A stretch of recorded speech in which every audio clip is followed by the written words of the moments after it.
جی عامر صاحب، اب تو ایک اور بحث بھی شروع ہو گئی کہ یہ کس کے لیے پیغام ہے، اور جو ایک فیصل وافدہ ظاہر ہے جو سیاستدان بیان دیتے ہیں ہمارے سوال سے جڑا ہوا، ہم اس کو کوٹ کرتے ہیں، وہ کہہ رہے ہیں کہ جی اب جو بانی پی ٹی آئی ہیں ان کو کیسے چھوڑا جا سکتا ہے، ان کے خلاف اب جو ثبوت ہیں وہ بھی سامنے ہیں، بشرا بی بی، مراد سعید، مطلب آپ ویسے پہلا تو یہ کہ یہ کیا آپ کو لگتا ہے یہ کیس اسٹڈی بن سکتا ہے؟ اور 9 مئی سے متعلق بھی ظاہر ہے چیزیں شامل تفتیش ہیں فیض حمید کو لے کر، تو کیا یہ بانی پی ٹی آئی کے لیے بھی مشکلات پیدا ہو سکتی ہیں؟ وہ ریلے ریس ہوتی ہے نا کہ وہ ایک بندہ دوڑتا ہے اور دوسرے کو ڈاک پکڑا کے نکلتا ہے. تو نوید صاحب نے جہاں پہ بات ختم کی میں وہاں سے شروع کرتا ہوں کہ جی اگر یہ اس وقت ہو جاتا تو آج یہ نہ ہوتی. تو آج وہ جو رکا نا کیس، وہ اس لیے رکا کہ جی ایچ کیو کی طرف سے اجازت نہیں ملی تھی جنرل اسلم بیگ کے بیان کے ریکارڈ کرنے کی، جس کی وجہ سے ایف آئی اے کی تفتیش ختم ہو گئی، اور اتفاق سے آج ہی اس کیس یہ دوبارہ بھی سپریم کورٹ میں لگا ہوا تھا. اور جس طرح عمران خان کا ایک کیس لگا ہوا تھا پشاور ان کو منتقل کرنے کا کہ وہ 20,000 روپے جرمانہ لگا کے فارغ کیا گیا. اچھا اب آپ بات دیکھیں دو طرح سے کہ یہ انیشیٹ ہوا سپریم کورٹ سے کیس، ٹاپ سٹی کا شکایت آئی اور انہوں نے کہا جی اس کو وزارت دفاع کے ذریعے جی ایچ کیو کو بھیج دیں کہ وہ اپنے آفیسر پہ لگنے والے الزام کے بارے میں خود دیکھیں. اس کے نتیجے میں 12 اگست 2024 کو ہی یعنی اسی سال ایک پریس ریلیز جاری ہوئی، اور پھر 15 اگست کو ایک پریس ریلیز جاری ہوئی جس میں کچھ ریٹائرڈ آفیسرز کا اور حوالہ آیا. پہلا ٹوٹل لنک تھا کہ یہ ریٹائرمنٹ کے بعد کا قصہ ہے، اور اس سروس کے درمیان کا جو قصہ تھا وہ تھا ٹاپ سٹی کا. پھر پریس ریلیز آئی. اب جو آج چارج شیٹ آئی نا اس نے نئے جہاں کھول دیے ہیں. یہ لنک عمران خان کے ساتھ ہو گیا ہے جب انویسٹیگیشن کا شروع کر دی گئی ہے 9 مئی پہ جنرل فیض پہ. اس کو آپ اس طرح دیکھیں کہ اس کے ساتھ جڑے ہوئے جو معاملات ہیں جو میں نے چیک کیے، جب یہ آج چارج شیٹ فرد جرم اس کو کہیں آپ اردو میں، یہ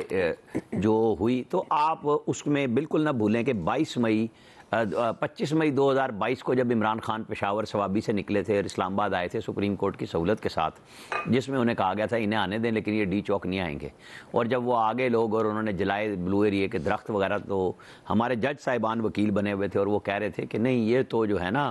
انہوں نے آنسو گیس سے بچنے کے لیے درخت جلائے. اور پھر جسٹس جمال بندوخیل صاحب نے کہا کہ ان پہ توہین عدالت لگنی چاہیے. تو باقی جج صاحبان نے اختلاف کیا اور وہ پھر رپورٹیں منگوائی انٹیلیجنس کی، پھر وہ کیس نہیں کھلا، وہ بھی آج ذکر مختلف انداز میں ہوا.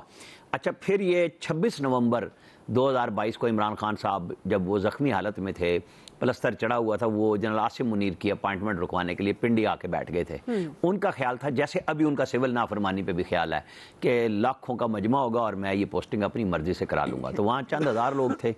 کہ مری روڈ بھی پورا نہ بھر سکا، کچھ ایریا ہوا، نتیجتاً وہ کام تو نہ ہو سکا. تو جنرل فیض حمید پہ یہ بھی کیس آ رہا ہے. پھر آ گیا اب 9 مئی کا، یہ سارا اب مل گیا ہے اور یہ جا رہا ہے کہ یہ خان صاحب سے انسٹرکشنز لیتے تھے پھر ایکشن کرتے تھے اس کے اوپر.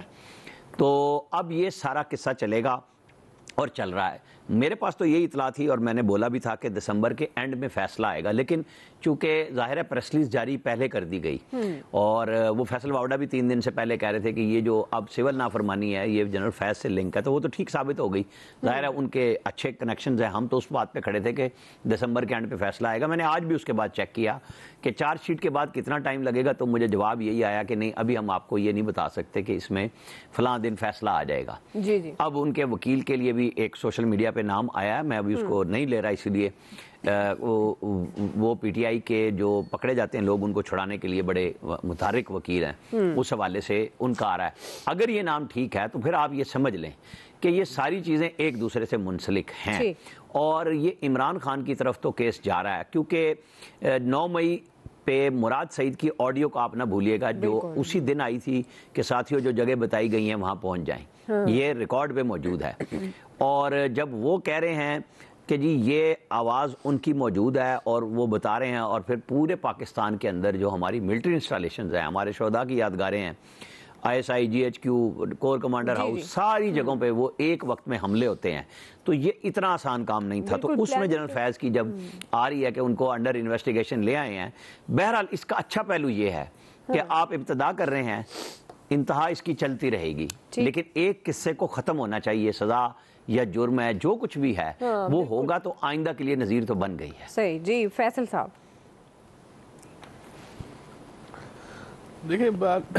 ریلے ریس کی طرح میں عامر صاحب کی بات کو آگے بڑھا دیتا ہوں، نظیر یہ بن گئی ہے، دیکھتے ہیں آگے چل کے کیا ہوتا ہے۔ بات اس کے دو پہلو ہیں،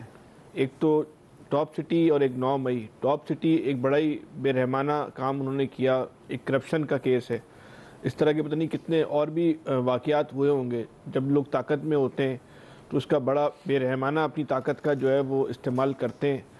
اور وہ اسلام آباد سے لے کے کراچی تک جو ہے وہ ہم دیکھتے ہیں، لیکن ہم اور آپ شاید اتنے خود طاقتور نہیں ہیں، ہم میں اتنی ہمت نہیں ہے کہ ہم یہ ساری باتیں کر سکیں۔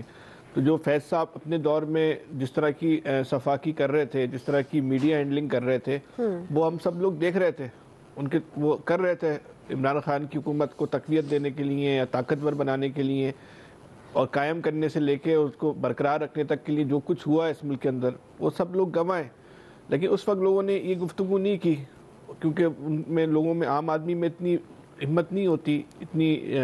جرات نہیں ہوتی کہ اس وقت یہ جو ہے ساری گفتگو جو ہے وہ کر سکے۔ لیکن لوگوں کی آنکھیں تو تھیں، لوگ اپنی آنکھوں سے سب کچھ جو ہے وہ دیکھ رہے تھے۔ تو ایک بڑا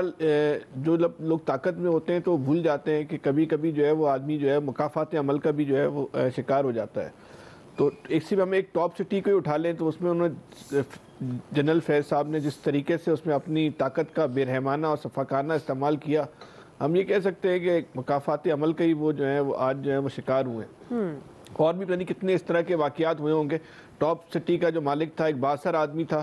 اس کی سنوائی ہو گئی، اس میں طاقت بھی عام آدمی سے زیادہ ہوگی، اس کے اندر جرات بھی زیادہ ہوگی، تو وہ اتنے آگے تک چلا گیا۔ پتہ نہیں کتنے ایسے لوگ ہیں جن کی ہمیں اور آپ کو جو ہے وہ آواز بھی نہیں معلوم چلی، اور آج بھی وہ ان میں اتنی ہمت نہیں کہ وہ بتا سکیں کہ ان کے ساتھ اس دور میں جو ہے نا کیا کچھ ہوا ہے۔ لیکن بہت سے لوگوں کو پتہ ہے کہ کیا کچھ ہوا ہے۔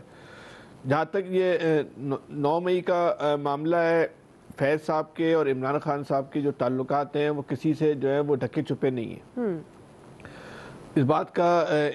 کبھی امکان ہو سکتا ہے کہ 9 مئی کی پلاننگ میں جو ہے وہ فیض صاحب کا جو ہے وہ دماغ جو ہے وہ شامل ہو، لیکن بات یہ ہے کہ 9 مئی کو تو اس بات پہ عمران خان کا کوئی سپورٹر ہو یا مخالف ہو،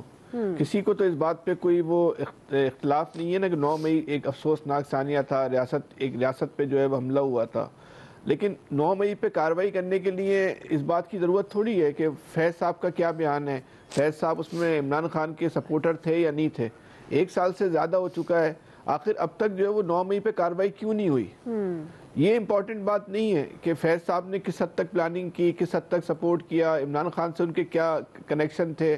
اب تک کارروائی نہ ہونا یہ زیادہ اہم بات ہے۔ اب تک کارروائی ہونی چاہیے تھی، جو لوگ بھی اس میں ملوث ہیں ان کے خلاف کارروائی ہونی چاہیے، اور اگر اس میں کوئی بے گناہ پکڑا گیا ہے تو اس کو انصاف ملنا چاہیے۔ یہ دونوں کام ہونے چاہیے، کیونکہ اس میں جو جس طرح گرفتاریاں ہوتی ہیں ہمارے معاشرے میں، تو اس میں اس بات کا بھی امکان ہے کہ بہت سارے بے گناہ بھی جو ہیں وہ پکڑے گئے ہوں گے، تو جو بے گناہ ہیں ان کو چھوڑنا چاہیے، اور جو لوگ ویڈیوز میں نظر آ رہے ہیں، سب کی نظر میں آ رہے ہیں، ان کے خلاف جو ہے وہ کارروائی ہونی چاہیے، کیونکہ وہ ناقابل معافی جرم ہے، اس میں کسی قسم کی جو ہے وہ رعایت نہیں ہونی چاہیے۔ لیکن اس کارروائی کے لیے فیض صاحب کے بیان کا انتظار کیوں کیا جا رہا ہے؟ بھئی اب تک تو ان کو نہیں بھی، اگر فیض صاحب اس میں ملوث ہیں پھر بھی کارروائی ہونی چاہیے، بالکل، اور فیض صاحب کا ان کے ساتھ تعلق ہے تو ان کے خلاف بھی، لیکن اس کارروائی کے لیے ضروری نہیں ہے کہ پہلے فیض صاحب کے خلاف کارروائی کر کے یہ ثابت کیا جائے کہ جب ہم ان کو نہیں چھوڑ رہے تو ان کو کیسے بخشیں گے۔ یہ کوئی جسٹیفیکیشن نہیں ہے، وہ جرم ہے، اس جرم کے خلاف جو ہے وہ کارروائی ہونی چاہیے، چاہے اس میں ان کی حمایت تھی یا نہیں تھی۔ بالکل، انتظار کس بات کا ہے؟ بہرحال دیکھتے ہیں کہ کون کون آدمی جو ہے وہ کیفر کردار تک پہنچتا ہے، اور کس کس کو جو ہے مستقبل میں جو ہے وہ مافیا مل جاتی ہیں، وقت بتائے گا، بہت ساری چیزیں انتظار کریں بھی۔ شکیل انجم صاحب،